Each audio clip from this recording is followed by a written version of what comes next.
as we're all being asked to prepare a response to our My Parish, My Commitment, Our Future campaign.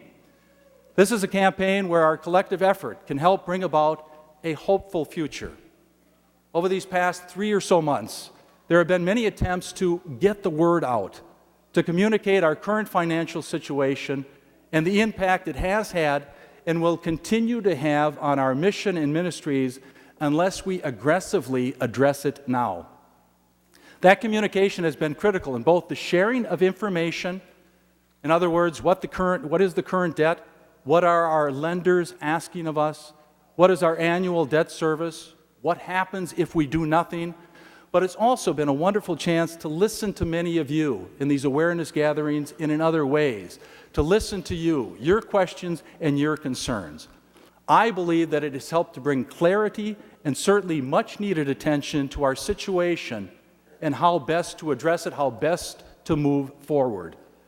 As has been mentioned in our written communication, in our awareness gatherings, and reiterated last week by Jack Youngbauer, we have a $10.7 million debt here. Because of more stringent directives from our lenders, we must draw more from our annual operating budget for debt service. This has resulted in increased cost-cutting measures, primarily in personnel, which is where the greatest expense lies. And that's what we did last spring. We cut a number of positions here, and there may be more in store in the future. For us to do nothing or to fall short of our goal means that more cuts will have to be made, and ministries will then be adversely affected. We have this wonderful tree up here, this ministry tree. And we have just an example, if you will, of the many ministries that we have offered, the services that are offered here. Behind that are many, many volunteers who have stepped forward, committing hours, committing talent to help these ministries not only survive, but to live, to flourish. We also have staff people that help to facilitate, to oversee these various ministries. But these are starting to be threatened. They're starting to be affected. We've already felt that in our liturgies where we no longer have two accompanists. We had to let go two accompanists. Some of you don't think that's that big a deal, but musicians certainly do think it's that big a deal. That adds to the fullness of our liturgical experience. When we have quality music, it adds to quality liturgy for us. Our pastoral minister / parish nurse of the last 15 years, Bonnie Weck. I think many of you know Bonnie. Many of you have been touched by her presence and certainly also touched by the many ministries that she oversees, that she facilitates. She's retiring at the end of the year, and at this point in time, we cannot afford to replace her. So we will not have a pastoral minister here. Does that mean that all of the things that fall under her jurisdiction, her responsibility, are going to go away? No. As I mentioned, we have many committed volunteers who will continue to help with things such as befrienders, homebound Eucharistic ministers, prayer shawls, and the like. Will everything be done as efficiently as it was before? Probably not. Will things fall through the cracks? Probably. Will somewhere down the line we'll be able to replace that position? I certainly hope so. That's my hope, that's my prayer. But these kinds of cuts, as you can imagine, have a direct effect on ministries which then begin to compromise our parish mission. Virtually every parish or religious institution would have a mission which defines who they are and what they are called to be. It's not just something that falls out of the sky. For a Catholic Church, the parish mission is something which must grow out of gospel living, comes from the gospel. A Catholic parish, the mission should reflect the works, the mission of the founder, Jesus Christ. Here at St. Mary's, our mission states that we are a Catholic community centered in the Eucharist. He instituted the Eucharist for us. So our life is centered in the Eucharist. And we're committed to lifelong worship, faith formation, and education. Jesus was obviously an evangelizer. He was the consummate teacher. It's our duty, our mission, if you will, to continue to pass on the faith, and we do that in a variety of wonderful, beautiful ways. So it's committed with faith formation, education, social ministry, and justice, the many ways the ways in which he reached out to the marginalized, the poor, those who were on the fringes. So it's social ministry and justice, and also stewardship. He gave of his very life. That's stewardship. That's the ultimate example of stewardship, giving one's very life. As pastor, I take personal responsibility in seeing that the mission is being fulfilled. And right now I'm concerned that it is being threatened. Concerned, but not despairing and not feeling hopeless. I am convinced that we can together address our debt so to remain faithful to our mission. Our goal for this campaign is $4.2 million. That's a lofty goal. I realize that. But as of today, we have $800,000 pledged from 50 advanced givers, $800,000 from 50 people. This is a significant amount from a relatively small number of parishioners, which I find very encouraging. Obviously, our lenders want us to succeed, and I believe they are doing what they can to help us find solutions. One of our lenders, Catholic Finance Corp., we're into them for a little over $2 million, but they've offered us an incentive to vigorously address our debt. If we can collect enough pledges to reduce principal by $1 million before December 22, 2011, the rate on the amount still outstanding with them will drop 1% from 6.25% to 5.25%. And CFC, Catholic Finance Corp., will rebate an additional $10,000 in 2012. Some have asked about these rates. And for you in the know, in the banking business or whatever, we're considered a commercial loan. We're not a residential loan. Commercial loans and residential loans are not apples and apples. They're very, very different. That's why we have different rates. Over the past several weeks leading up to our campaign, we've been trying to encourage a generous response and also to say, if possible, make your contributions early because principal reductions save us current as well as future interest. This offer from Catholic Finance Corp. Just increases the importance of those goals. Early in this coming week, you will be receiving a brochure, including a letter from me with all the pertinent information regarding our financial situation and our campaign goals.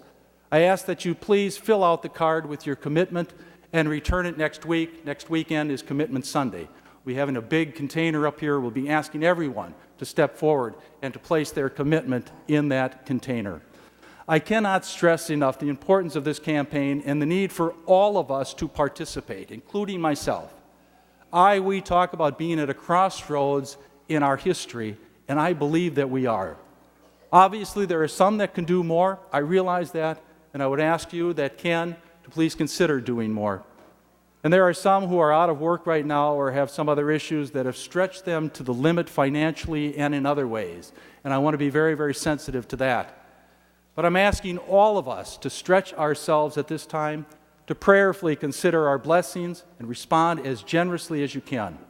At the very least, I would ask that everyone would return their pledge card. We are one of many generations who are living in the in-between time, the first coming and the second coming. It is easy to become complacent or paralyzed by fear for the future. Our scriptures remind us, though, that the work of faith must continue in the here and now with a firm trust that God will provide us with what we need, that our work will bear fruit if done in the spirit of charity. I'd like to just end with a story, if I could, today. And it's a true story, a story that takes place in the early 1970s.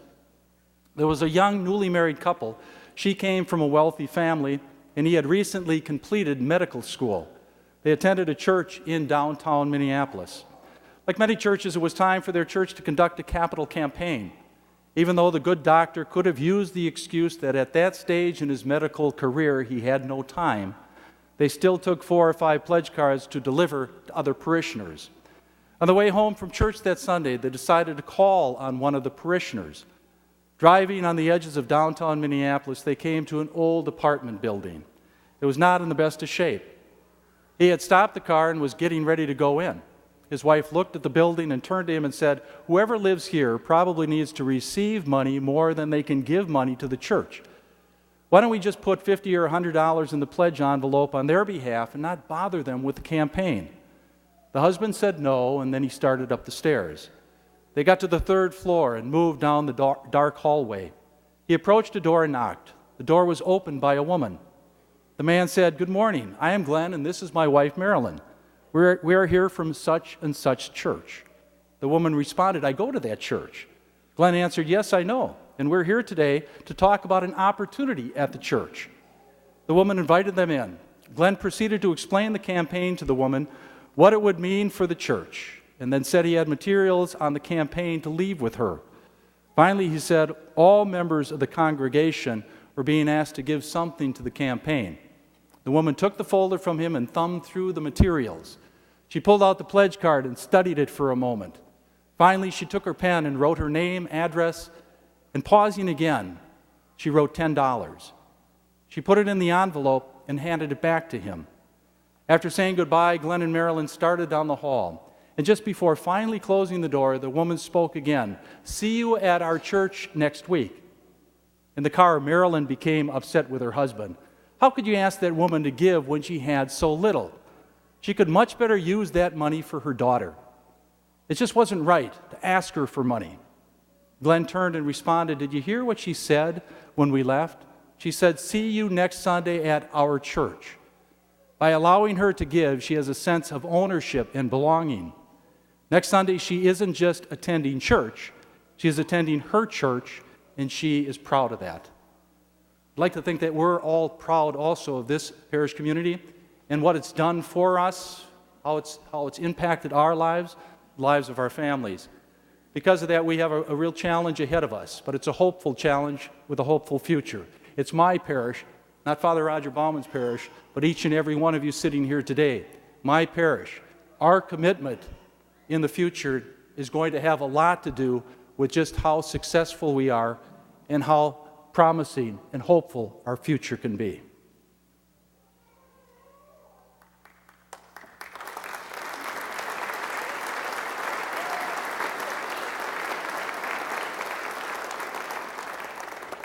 Thank you, and please stand. Together now, let us profess our faith.